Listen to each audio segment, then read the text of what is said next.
Mayroong pasabog si Vice President Sara Duterte kaugnay sa dalawang tao na nagkokontrol aniya ng budget ng buong bansa. Kung sino sila, alamin natin sa balita ni Jade Calabroso. Ang budget ng Pilipinas ay hawak lang ng dalawang tao. Hawak lang siya ni Congressman Zaldico at ni Congressman Martin Romualdez. Walang prenong pinangalanan ni Vice President Sara Duterte ang dalawang kongresista na umano'y nagkokontrol ng pondo ng gobyerno, sina House Speaker Martin Romualdez at House Appropriations Committee Chair Zaldico. Sa isang interview na inilabas ng Office of the Vice President, ikinuwento mismo ng Vice Presidente ang umano'y irregularidad sa loob ng Kongreso sa usapin ng pagbibigay ng pondo para sa mga ahensya ng gobyerno. Ayon kay VP Sara, noong kalihim pa siya ng Department of Education noong 2023, ay may mga lumapit sa kanya na mga miyembro ng Kamara matapos aprobahan ang 5 bilyong pisong pondo para sa classroom construction. Nagulat ako, may humingi. Magkano ba ang amin dyan? Magkano ba ang amin dyan? So sinabi ko, hindi pwede ito. Kasi ang mangyayari nito, hindi magagawa ng Department of Education ang trabaho namin na mag-construct ng classroom ayon sa classroom backlog at sa prioritization base sa backlog at sa classroom construction. So sinabihan ko yung isang congressman, sabihan ninyo si Martin Romualdez na hindi pwede chap-chapin ang classroom construction na 5 billion. Dagdag pa ng Vice Presidente nang tanggihan niya ang panghihingi ng ilang mambabata sa nasabing pondo.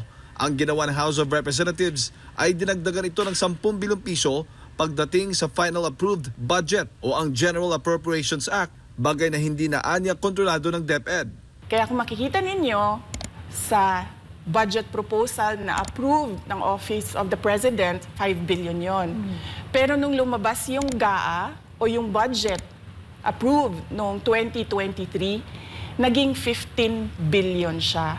Dahil hindi nga ako pumayag na kunin yung 5 billion, dinagdagan nila ng 10 billion yung classroom construction ng Department of Education.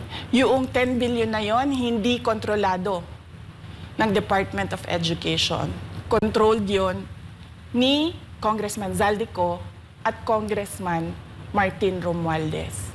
Ito rin anyang ginawa noong 2024 budget kung saan ang inisyal na 19 billion pesos na alokasyon para sa classroom construction ay itinaas sa 24 billion pesos. Maging ang listahan ng classroom construction ay idinagdag ng walang kalam-alam ang DepEd. Yeah, Mr. Chair, with respect to the 17 billion in Annex A of the GAA, we are not privy on how the school sites were chosen. So be it as it may. How is it chosen? I'm not privy to that, Mr. Chair. When the GAB came out, there was a 14.7 billion Annex A. Then when the committee, the GAA came out, from 14.7 it became 17 billion. So we are not privy to how the list was generated. Samantala, wala pang pahayag si Romualdez patungkol sa issue habang itinanggi naman ni Ko ang isiniwalat ni VP Sara. Hindi po totoo yan. Samantala, sinabi ni VP Sara na nagbitiw siya sa DepEd dahil ayaw niyang managot sa mga ganitong gawain ng Kongreso na pagkakaroon ng irregular na insertions na wala silang kontrol. Sa ikalawang pagdinig sa Kongreso, hindi rin dumalo si VP Sara, ngunit nagpadala siya ng liham kung saan muli niyang ipinunto. Bigyan niya na sa House Committee ang pagdidesisyon at hindi na niya dedipensahan pa ang naturang OVP 2025 budget proposal.